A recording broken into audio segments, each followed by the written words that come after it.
శ్రీ గురుభ్యో నమః. కేరళలో నారాయణత్తు భ్రాంతన్ అనే ఓ అవధూత ఉండేవాడు. బాలోన్మత్త పిశాచ వేషాయ అన్నట్టు అతడు ఉన్మత్తుడిలా తిరుగుతుండేవాడు.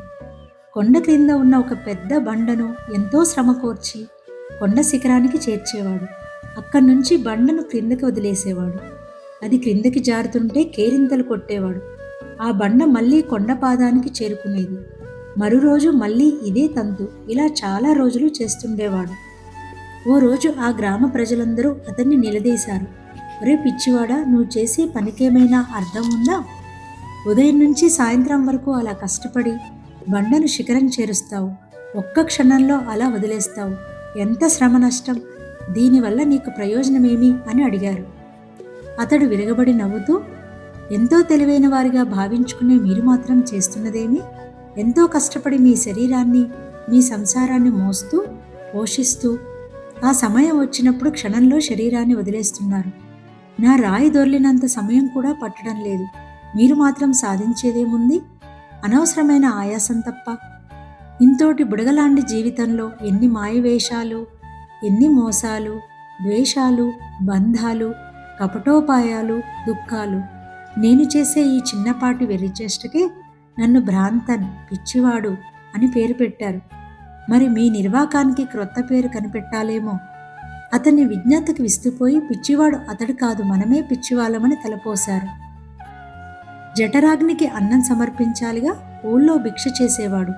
భిక్షగా వేసిన ఆ పప్పు బియ్యాలు తీసుకెళ్లి శ్మశానంలో చితాగ్నిపై పగిలిన కుండ పెంకులలో వండుకొని తినేవాడు. ఆహారాన్ని భస్మం చేసేది జఠరాగ్ని, అహాన్ని భస్మం చేసేది జ్ఞానాగ్ని, దేహాన్ని భస్మం చేసేది చితాగ్ని. ఓ రోజు అలా ఉండగా చీకటి పడింది. ఆ చితాగ్ని వెచ్చదనానికి, ఆ ప్రశాంతతకు మేనువాల్చి నిద్రపోయాడు. అర్ధరాత్రి వేళ కాళీదేవత తన అనుచర గణంతో వీర్యనాట్యం చేయడానికి వచ్చింది. భ్రాంతన్ని చూసి అతన్ని తమ వికృతాకారాలతో, వికృతి చేష్టలతో భయపెట్టి తరిమేయాలని చూశారు. అతనికి అది ఉచితంగా దొరికిన వినోద ప్రదర్శనగా అనిపించింది. ఏం నీకు భయం లేదా అని గర్జించారు. అతను నవ్వుతూ, నా స్వరూపాన్నే నేను ఇన్ని రకాలుగా చూస్తున్నాను. నన్ను నేను అద్దంలో చూసుకుంటుంటే భయమెందుకు వేస్తుంది అన్నాడు. అతన్ని ధీరతకు మెచ్చి వరం కోరుకోమన్నారు. ససేమిరా అన్నాడు. దేవతలిచ్చిన వరాలను తిరస్కరించరాదన్నారు. అయితే సరి, నా కుడి కాలుకున్న బోధను ఎడమ కాలికి మార్చండి, ఇదే నా కోరిక అన్నాడు. దేవతలు అవాక్కయ్యారు.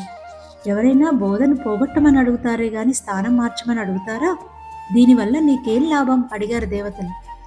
ఒకచోట గుంట త్రవ్వితే మరోచోట గుట్ట ఏర్పడుతుంది. ఒకచోట పోగొట్టుకోవడం జరిగితే మరో చోట పొందడం జరుగుతుంది. అది నేనే, ఇది నేనే.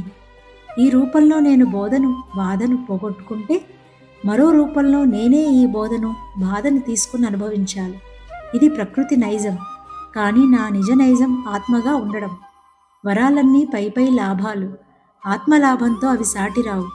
భౌతిక ప్రయోజనాలన్నీ మరణంతో ముగుస్తుంది. మరణం ఆత్మలో మరణిస్తుంది. ఆశ్రమం లేని ఆశ్రమం అత్యాశ్రమం. ఆశ్రమం లేని ఆశ్రమి అత్యాశ్రమి. శ్మశానమే నారాయణత్తు ఆశ్రమం. నారాయణత్తు భ్రాంతన్ అత్యాశ్రమి.